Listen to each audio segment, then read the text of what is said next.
Olá, estamos aqui em mais um episódio, um videocast do canal Família Empresária, que está hospedado no canal da TGI Consultoria no YouTube. Estamos aqui eu, Francisco Cunha e Georgina Santos, sócios da TGI, e vamos falar um pouco sobre o tema da empresa familiar. Georgina, nós aqui ouvimos sempre que quando estamos trabalhando com empresa familiar, e uma questão sempre delicada é a questão da remuneração dos familiares que trabalham na empresa. E há os que dizem que se deve observar a realidade de mercado, portanto, a remuneração deveria ser equiparada a cargos semelhantes do mercado. Outros chegam a dizer que deve ser uma remuneração menor para estimular a pessoa a procurar desafios e superá-los. E há quem diga até que deve ser superior à realidade de mercado. O que é que você, com a sua experiência de mais de 20 anos em trabalhos com empresas familiares, entende sobre esse assunto?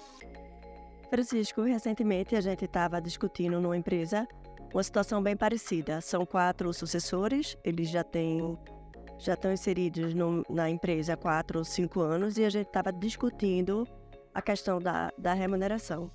O que a gente observa é que os sucessores, quando eles entram na empresa familiar, quando eles são capacitados e quando eles são desenvolvidos e que ocupam uma função, cria-se uma expectativa em relação a ele. Tem-se algumas exigências em relação a eles que vão além daquela função. Nessa empresa específica, tem uma pessoa que ocupa o cargo de diretora de RH. Mas, na prática, a cobrança que a diretoria faz em relação a ela, que os sócios fazem em cima do trabalho dela, a exigência e a cobrança vai muito mais além do que a responsabilidade de uma diretora de RH de mercado. Então, pelo fato dela ser sucessora, pelo fato dela ser integrante da família, tem uma cobrança, tem uma pressão que ultrapassa as responsabilidades de diretora de RH. E na hora de definir a remuneração, essa questão precisa ser considerada, porque um herdeiro, um sucessor, quando ele está numa função de direção, ele não só tem que se apropriar da atividade, da área dele, mas também no negócio. E no negócio, pensando hoje e pensando no futuro. Então essa remuneração deveria, pelo que você está dizendo, pelo que eu estou entendendo que você está dizendo, deveria ser considerada superior, ou pelo menos tratada como superior àquela remuneração do mercado. Se é assim, eu pergunto, isso já devia ser, essa remuneração superior já devia ser concedida logo no início, ou deveria, para se atingir determinados patamares, estabelecer um plano de trabalho ou algum conjunto de metas a serem atingidas que, à medida que forem sendo atingidas, a pessoa ia galgando determinados patamares salariais, é isso? Essa é uma alternativa. Definir metas é uma alternativa. Algumas empresas reagem um pouco porque ele diz, na hora que eu definir meta, eu vou ter que ter uma avaliação, eu vou ter que ter um acompanhamento e eu não sei o quanto eu estou disposto a fazer esse acompanhamento e fazer alguns enquadramentos. Agora, o que a gente pode dizer é que o modelo de remuneração ele não é estático. Muitas vezes a gente começa nesse grupo, a gente começou com uma remuneração e depois de 2 anos, com a evolução dos sucessores, o modelo precisou ser revisto e considerar essas outras expectativas. Agora, é importante que na hora que comece o trabalho com os sucessores, na hora que ele ocupe a posição, deixar claro quais são as expectativas e quais são as responsabilidades inerentes ao cargo, ele como executivo, e as responsabilidades e as expectativas enquanto que extrapolam o cargo, pelo fato dele ser sucessor, pelo fato dele ser integrante da família. Então, é importante deixar isso. Agora, se é um modelo de meta ou não, o que vai definir é o que cada empresa se sente mais confortável. Agora, um outro ponto que eu acho importante reforçar é que esse modelo não é estático. Durante um tempo, ele atende às expectativas, ele atende à necessidade, ele administra as inquietações, mas depois de um tempo, aquela inquietação, aquela insatisfação pode voltar em relação ao modelo de remuneração e é preciso rever.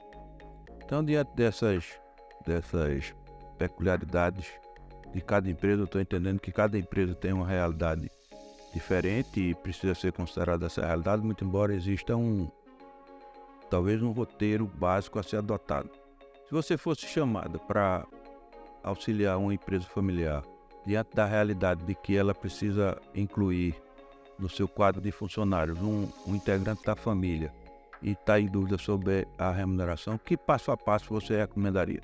Francisco, eu acho que o primeiro ponto que é importante, que a gente considera importante, é conhecer a lógica da empresa, o modelo de remuneração da empresa, as práticas, a cultura. Mas, uma coisa que fica claro, eu preciso definir com muita propriedade, com muita clareza e transparência, quais são as responsabilidades daquele profissional enquanto o sucessor e que responsabilidades ultrapassam aquela função.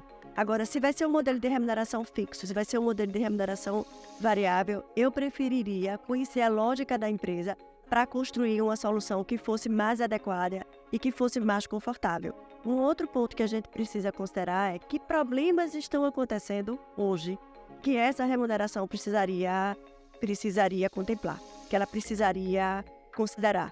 Não dá para a gente dizer, olha, segue este caminho que vai dar certo. A gente precisaria conhecer a realidade da empresa, a realidade do negócio, considerar a realidade da família. Acompanho uma empresa familiar que recentemente o fundador decidiu dar uma remuneração a mais porque a empresa está crescendo mais do que a família e ele precisa atrair netos, ele precisa atrair a terceira geração para o negócio. Então ele criou uma remuneração mais atrativa para que os netos possam ter mais interesse no negócio da família do que se aventurar no mercado. Então teria que realmente pensar a empresa, pensar o negócio para a gente construir a solução.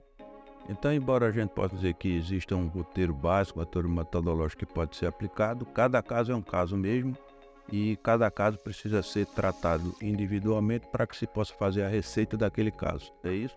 É verdade. Considerando a questão da gestão, considerando as características da gestão, considerando as características da família e considerando também a condição financeira da empresa. Eu não posso propor uma remuneração que gere um problema financeiro para a própria empresa, que seja atrativo para os sucessores, que seja confortável para a família, mas que gere um problema na gestão.